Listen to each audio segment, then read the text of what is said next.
Um, Good evening, everyone. Welcome here on Walala Wasala Fireside Chat for each and every Wednesday.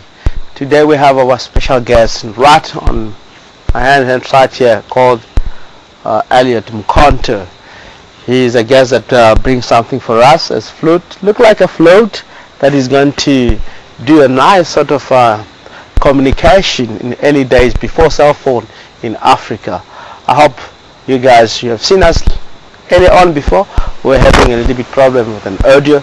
I hope now sound is good and perfect. Elliot, welcome here Walala Wasala for the evening. What do you have for us today? Ungawarna insha ina kunga itwisa shona mu. Nditi chingwani chakuchasho lexi tlangaka hi xo lexi ni nga kula hi chaxo hi ndhavuko wa hina loko hi karhi hi lwisa tihomu. What is saying Elliot, it's having something that is going to play for us, something that they used while they were boys. Is our culture to play this while they're boys out into the bush with the head of the goat or cattle. It will depend what you have by the early days. If your father have farmed cattle or goat or horse or something or pigs, the communication, they used to communicate about this. Okay, ngamtlangela.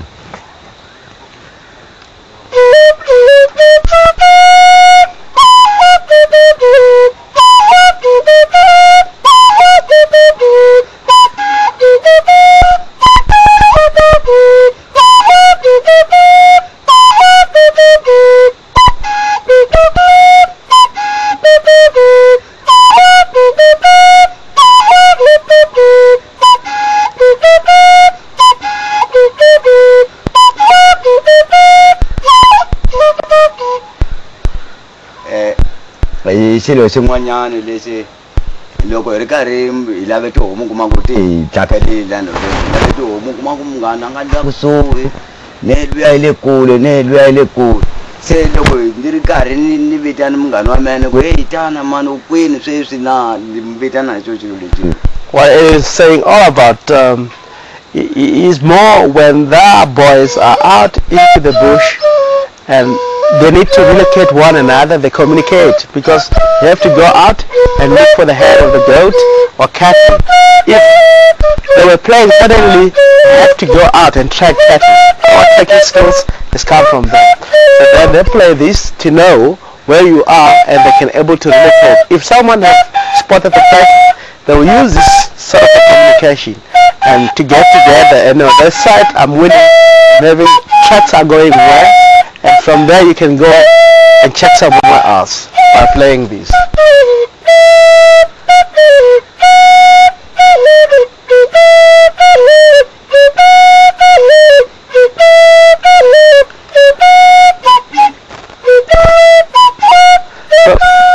Shingava shifamba ampu kufika lapi. Ku hashaka show. Kwasa ka xo xi nga twali distance ku fana na ndi nga ku maintainela hi ku va u ri ku fana ni le gedeni u ndlula egedeni kusukela lani hi ku haxa ka xo. What I'm trying to find out with this, I know, but life for you to understand, it can travel at least 10 kilometers apart with one another. Most especially this take place late evening or late afternoon and early morning when they play this. Around 6 o'clock up to 10 o'clock early in the morning they can play this. Late from 4 o'clock up to 6 o'clock while they're out of the head of the cattle they can play this. And there's quite a lot of things that they use except this. They have the Yamaki orange, which will be next Walala Wasala, the next coming Walala Wasala. I'm still preparing them outside. We might bring them in one day because we have to show you how it does communication in Africa before. Now if you look at people are having cell phone, handling cell phone, as it blow or as he playing this, if there's another boy somewhere else, you will respond to him. And what he's saying about the rhythm that he's playing, this thing, the song itself, it has meaning. So I want to ask him to tell us what he's saying all about.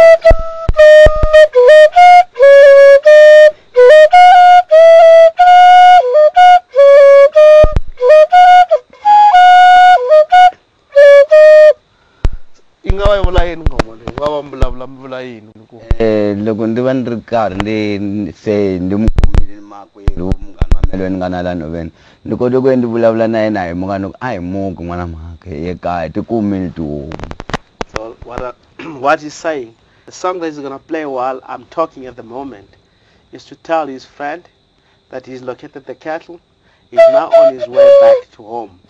So all the other friends, they will respond to him, and suddenly all of them, they'll get together.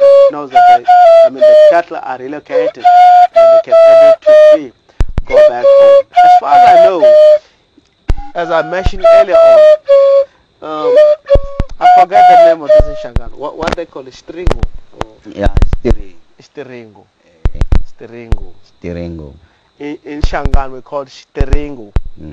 As you can hear the sound that comes itself. It's more like tirirororo. So in Shangan they call it Stiringo.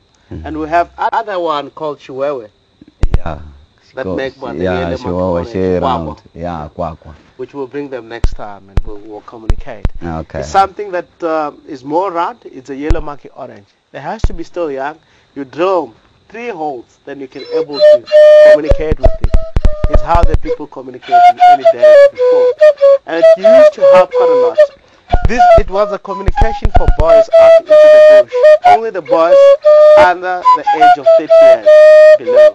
The old men in the village were not allowed to have this. But the girls and the boys that are below 30 years is their communication style. But when you reach up to 30, up to 40, other somewhere there's a way that they used to communicate with the African drum. And they travel by beating the drum.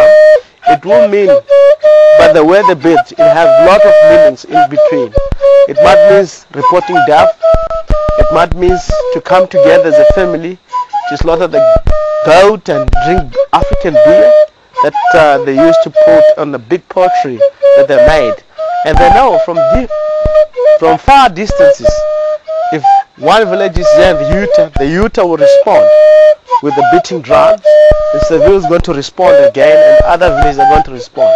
And suddenly they all come together. The all people come together and have a feast all together. But they listen to the drums, how it beats. If someone dies too, is the way they beat the drum, and they can able to come together and join and help and bury someone in the village. I still have more questions to ask Elliot about the communication signs or how the African boys used to communicate. Asipfuna kufikela kwenu. Ati homa tisisa loko so bashtiringo na tukota ku kufana ni loko se ndi tirini vana na ni khetele vana lava ni va siyele ka ni khame domu leti ni na ti ku jeni erivaleni. Loko ni ri le erivaleni le nhoveni le tirile ku jeni. Loko se ku fike nkarhi wa 12 o'clock before 12:30 to 1 kunifana ndiya ka ndiya kota ku weni ndi fika ndi senga. Andi chaya xilo lexi ti va ti hangalake ti sungune ku ve ni ti gogana ti sungune ku ti vona swa ku leti hlanganile hinkwato se ni sungune ku ti khayima se ti rhange ndlela hi mhaka ku va ti twa xilo lexi ri karhi xi chaya. Beautiful. My question to Elliot, it was only people that understand the communication or even the head of the cattle, they're able to know what's going on once they start to blow the stiringo. Elliot, what you're saying, and something that I've experienced myself, you know, we grew up in this area by milking cattle in the local areas. If you look at the areas like in Kenya, Masai Mara, this sort of behavior is still taking place, where you find that people, the milk cattle, they're called maziwa in Swahili. Sometimes they have to inject the car, and the blood comes out and mixes with the milk itself. They're called maziwa and dami. So in our culture, when we grew up, we used to milk cattle a lot. But once he blow this, he knows the cattle, all of them, they suddenly go together and start to flock or start to head down towards home for the gas to go and milk. It also, the cow also understand it's not only people, even the head of the cattle. Once you blow, they know, oh, this is Elliot. This is one of the guys that take care of us. Now is the time to go home. By the different rhythm that they used to blow for the cattle of the human being for communication.